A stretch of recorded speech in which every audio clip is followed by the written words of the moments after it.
Hello दोस्तों, स्वागत है आपका आज की वीडियो में। तो चलिए शुरू करते हैं बिटकॉइन के एनालिसिस से, उसके बाद थोड़ी सी न्यूज़। तो ये अभी आप देखेंगे, ये बिटकॉइन का चार्ट है और ये 1 डे की कैंडल है। अभी मैं आपको इसको 4 आवर की कैंडल में लेके चलता हूँ, जहाँ पर अभी आप देखेंगे लोग हमारे चार्ट खोलते ही बिटकॉइन का प्राइस थोड़ा सा एक बड़ी सी कैंडल नीचे आई है, जिसमें कि देखा जाए तो ये $800 तक का इस जो कैंडल में है प्राइस नीचे को आ रहा है। देखते हैं, अभी तो ये चलेगी कैंडल 9:30 बजे तक चलेगी। 5:30 बजे कैंडल बननी स्टार्ट हुई थी, तो तब से देखिए अभी तो ये डाउनफॉल हो रहा है इसके अंदर।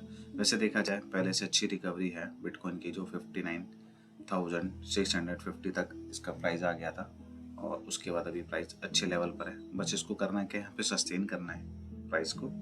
लेकिन मैंने आपको जैसे कि अपनी पिछली वीडियो में बताया था, ऐसा कोई प्राइस नहीं है बिटकॉइन में जो वापस नीचे आ ना सकते, क्योंकि जैसे कि अभी आपको पता था इजराइल और उसकी ईरान की वॉर के चक्कर में भी कॉम्प्लिकेशंस हो सकती है बिटकॉइन मार्केट में, नहीं इवन आपकी स्टॉक मार्केट हो या फिर हो आपकी फॉरेक्स की मार्केट हो। तो आपको इंटरनेशनल ट्रेड में भी भाव, चाहे वो गोल्ड का हो चाहे वो ऑयल का हो, में भी गिरावट देखने को मिल सकता है अगर वॉर होती है तो अभी इस वक्त आप देखेंगे प्राइस अच्छी जगह पर है। जरूरी नहीं है अभी ये कैंडल बनी है, ये विक भी बन सकती है, क्योंकि यहाँ पर मैं आपको थोड़ा सा जूम करके दिखाता हूँ। यहाँ पर अभी 20 मूविंग एवरेज का ये सपोर्ट है और साथ के साथ 200 मूविंग एवरेज का।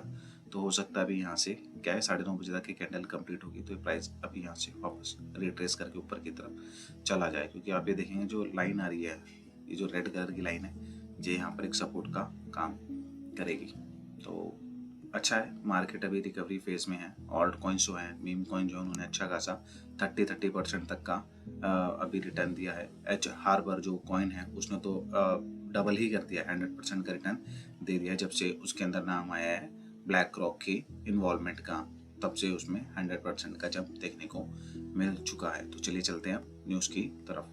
पहली न्यूज़ हमारी है जिसके अंदर है Hong Kong to launch spot ETF trading by April end. ये हमने अपनी प्रीवियस वीडियो में भी आपको बताया था कि हांगकांग ने पास कर दिया है इसका बिटकॉइन का स्पॉट ETF और साथ साथ इथेरियम का स्पॉट ETF भी हांगकांग ने पास कर दिया है, लेकिन उस पर भी ट्रेडिंग चालू नहीं थी। ये कहा जा रहा था कि ट्रेडिंग चालू हो जाएगी एंड ऑफ द अप्रैल में। तो अब इसके अंदर आ गया है कि यहाँ पर लिखा है in the interview with boomerang spokesperson for HashKey as Asian Crypto Group said that the firm Bosco Hashkey Capital spot products are set to begin trading on April 30। तो 30 अप्रैल से क्या है कि ये जो हैशकी कैपिटल है इसके ऊपर ट्रेडिंग चालू हो जाएगी और अच्छी बात है। अभी देखिए बिटकॉइन का ETF तो यूएस में भी पास है और हांगकांग में भी हो गया, लेकिन इथेरियम का ETF खाली अभी कहाँ पास हुआ है, हांगकांग में पास हुआ है। अभी यूएस में उसका ETF स्पॉट ETF पास नहीं हुआ है। लेकिन देखते हैं इसका इथेरियम के प्राइस पे क्या इम्पैक्ट पड़ता है। बिटकॉइन के तो बुलिश है मोमेंटम, वो तो हमें पता ही है, लेकिन इथेरियम के लिए भी क्या उतना ही इम्पैक्ट पड़ेगा या नहीं पड़ेगा। वैसे अभी देखा जाए तो ये कहा जा रहा है कि चाइना ने बोला है कि जो हांगकांग का ETF है, जो बिटकॉइन का ETF है या इथेरियम का ETF है, वो चाइना के लोगों के लिए नहीं है। अगर वो इसके अंदर अपने हाथ पैर डालेंगे ETF में तो शायद उनके ऊपर कानूनी गाज गिर सकती है, लेकिन कुछ नहीं कहा जा सकता। गवर्नमेंट कहती कुछ और करती कुछ और, हो सकता है वो अपने हैंड पे ही अलग से। अभी भी बिटकॉइन बाय हो रहे हैं चाइना के अंदर, तो इसमें कोई बड़ी डील नहीं है, लेकिन ये अच्छी न्यूज़ है। एंड ऑफ अप्रैल 30 से ये भी चालू हो जाएगा, तब हो सकता है हमें प्राइस में एक अच्छा हाइक देखने को मिले। चलते हैं नेक्स्ट न्यूज़ की तरफ। नेक्स्ट न्यूज़ हमारी है, ये जो हमारी नेक्स्ट न्यूज़ है ये बहुत ज़्यादा अच्छी रही है, क्योंकि जिसको भी बाइनेंस के फाउंडर के बारे में पता होगा, चैंगपेंग झाओ, उनको उनके ऐसा कहा जा रहा है कि उनको 3 साल की जेल हो सकती है। जो वहाँ का डिपार्टमेंट ऑफ जस्टिस है यूएस का, उन्होंने ऐसा कहा है कि चैंगपेंग झाओ को 36 मंथ का आफ्टर इज गिल्टी प्लेज, मतलब इनको जेल हो सकता है। ये इसका रीज़न आपको पता होगा अगर आपने हमारी वीडियो देखी थी। तो क्या था कि लास्ट ईयर उन्होंने अपने जो उन्होंने लॉज जो तोड़ा था बैंक सीक्रेसी एक्ट का, उसके ऊपर उन्होंने फाइन भी भरा था।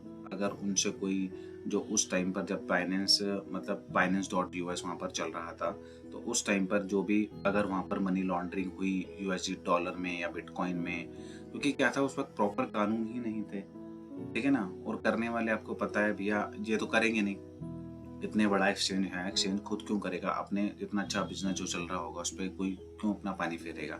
लेकिन लोग तो ऐसा करते हैं, और जब लोग ऐसा कर देते हैं तो सारे सवाल किस पे उठते हैं? और वैसे कंपनी के बारे उठते हैं।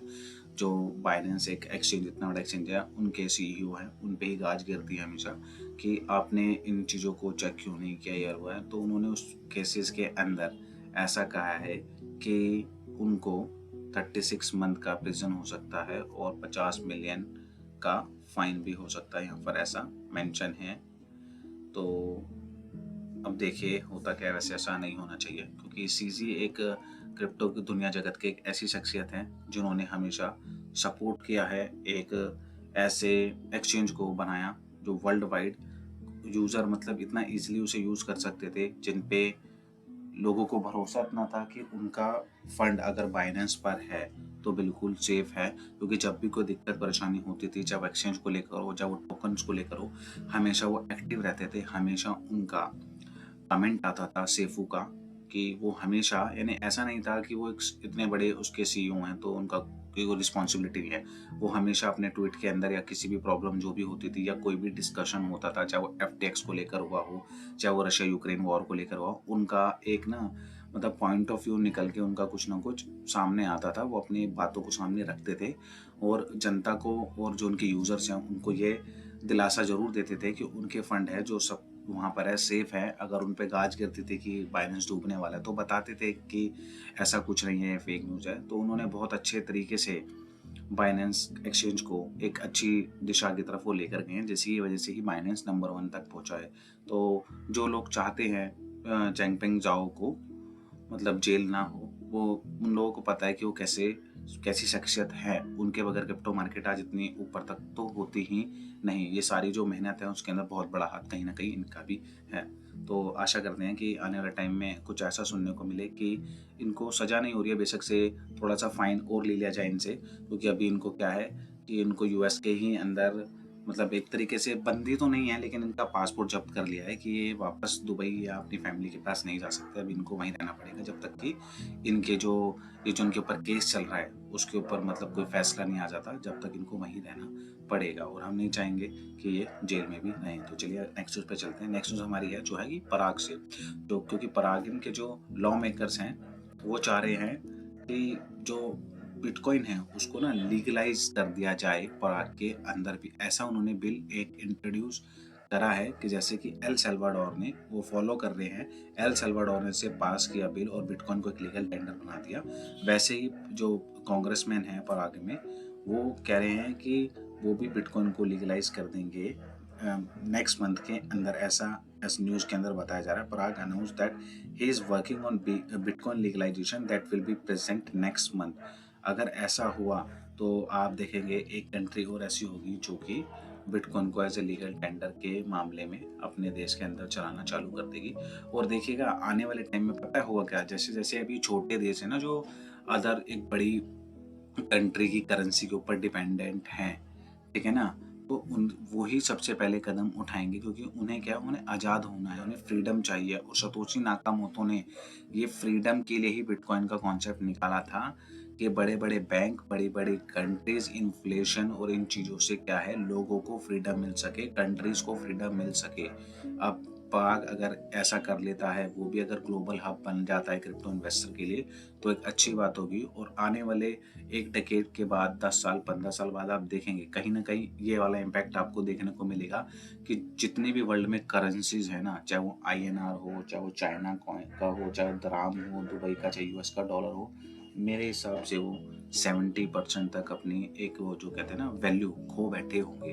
क्योंकि तब राज होगा तो इन्हीं बिटकॉइंस और क्रिप्टो करेंसीज का होगा जो टॉप की होंगी। तो देखिए आने वाले टाइम में ऐसा होता क्या है, लेकिन ये मैं ऐसा प्रिडिक्शन कर रहा हूँ जो देखिएगा। अगर आप इसको याद रखेंगे, वीडियो को आप सिंसियरली देखते हैं, आप इस बात को याद रखेंगे, तो देखेंगे 10 साल बाद क्या होता है, मैं सही होता हूँ या नहीं होता हूँ। चलते हैं नेक्स्ट न्यूज़ की तरफ। नेक्स्ट न्यूज़ हमारी है RFK junior want put US budget on blockchain. जो अभी आपको पता होगा कि यूएस के अंदर अभी चुनाव होने वाले हैं, तो वहाँ पर भी जो वहाँ के प्रेजेंशियल रेस के अंदर खड़े हुए हैं जिनका नाम है रॉबर्ट एफ कैनेडी जूनियर। वो अभी प्रेसिडेंट की रेस के लिए अभी शामिल हैं, खड़े हुए हैं। तो वो चाह रहे हैं कि अगर वो जीत जाते हैं तो उनकी तरफ से काफ़ी सारे दावे हैं ऐसे जो उन्होंने अपने मतलब लोगों के लिए सामने रखे हैं।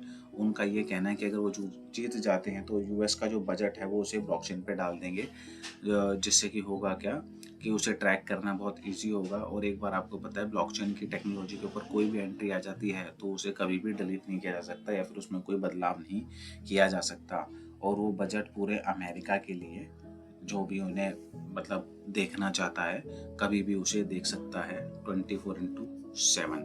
तो ये बहुत बड़ी बात है कि मतलब इतनी बड़ी बातें इतने बड़े देश के अंदर से निकल के आ रही है, जिससे ये पता लगता है कि वो लोग कितने सपोर्टिव हैं बिटकॉइन के लिए या अदर क्रिप्टो करेंसीज के लिए। और देखेंगे यही चीज़ें आने वाले टाइम में हमारे देश में हमें कब देखने को मिलती है। तो चलते हैं आज की लास्ट न्यूज़ पे। लास्ट न्यूज़ हमारी है New York stock exchange test views on round the clock trading. Actually में क्या है, न्यूयॉर्क स्टॉक एक्सचेंज ने एक वोटिंग करवाई थी, यूज़र से पोलिंग करवाई थी, जिसके अंदर से उनमें ये पूछा गया था कि कितने ट्रेडर्स ऐसे हैं जो चाहते हैं कि 24/7 वो ट्रेड कर पाएँ न्यूयॉर्क स्टॉक एक्सचेंज के ऊपर। तो उसके अंदर बहुत ही बड़ा डाटा निकल कर आया है।